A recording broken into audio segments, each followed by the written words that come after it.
G'day everyone, Jason Nunn, Fisherman's Warehouse, Tuckerwad Marks Point, with this Friday's fishing report. Belmont Bay, the backdrop, and have a look at the weather, absolutely perfect. Guys, we have got 5 days ahead of us of above 30-degree temperatures. The winds are going to have a tiny bit of nor'east there this afternoon. Tomorrow, nor'west, that's why we're going to start to heat up. And then we're going to get nor'westers into Sunday with a little bit of a nor'easter or a bit of an east nor'easter.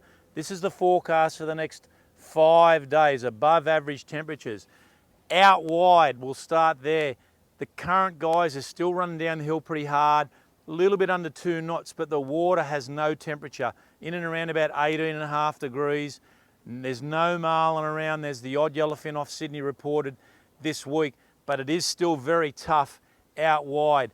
Back on that farm area, down towards the Texas.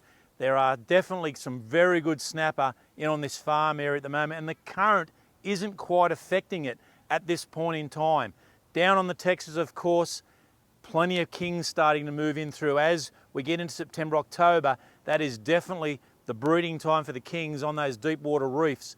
But there are some reds all through there, and there's not a lot of longfin perch, but just be careful if that nor'easter does get up, particularly if you do that 20-mile run south.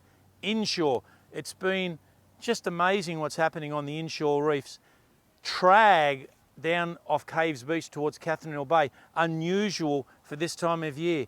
All week, bonito off the island, and a real variant in size, but look, yeah, there's been plenty of them, which is again a very, very strange situation. And of course, we're still seeing longtails around coastally, and water temperature on the inshore around 17 degrees, so it is very surprising.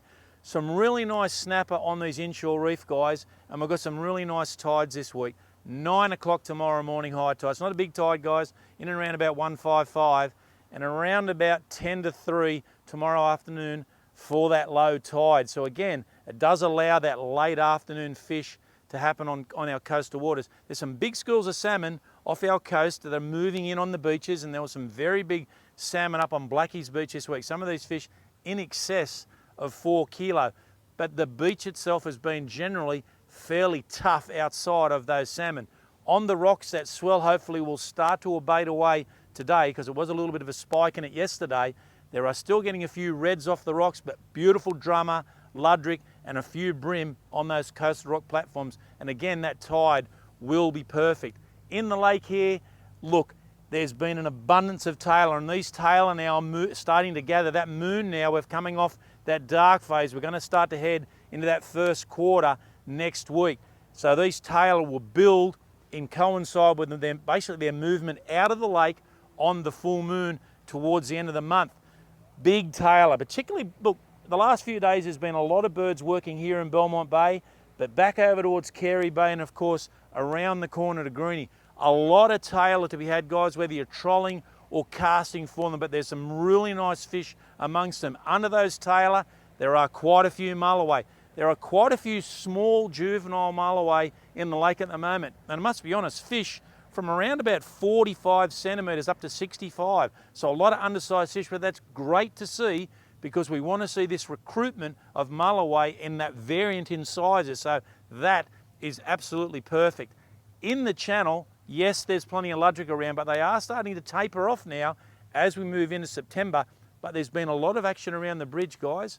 A lot of kings. There's been a lot of small kings, rats, 60s, up to 65s, but there have been a few better fish, 90s to almost a metre. So there's some big kings in the estuary at the present moment. So not only in Swansea Channel, they'll be at the drop over and around a lot of the markers that are around in the lake. Mixed in down at the bridge, there's been also tailor and salmon early morning and late afternoon. That big school of salmon still on that western side of the Air Force Channel, and there have been some cracking brim around. I got a report just yesterday, one of the brim that got caught, 51 centimetres. I've heard of fish up to 45s to 46s, but there's some very, very big brim, and of course it's on the run-in tide. And then Todd, one of the boys from work, he only just fished last night.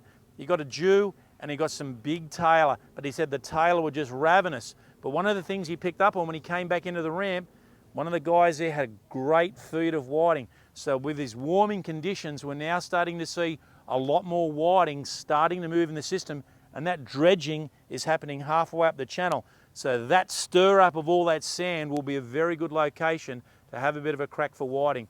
Of course, weather's absolutely perfect. We're just about to go out on the new Belmont 16 footers vessel here for a test run. I've got 2 hours ahead of me. I'm looking forward to getting out of the shop for 2 hours. This week's special, guys, we're clearing the walls of lures. We're trying to get our old lures out, get some new lures in. So basically at the moment, I've got 50% off all Samaki Reddick lures in our big dump bin. Just as you walk in, we're just filling the walls full of all new product. Come on down, and of course, the big tip this weekend, go the Knights. I'll see you next Friday.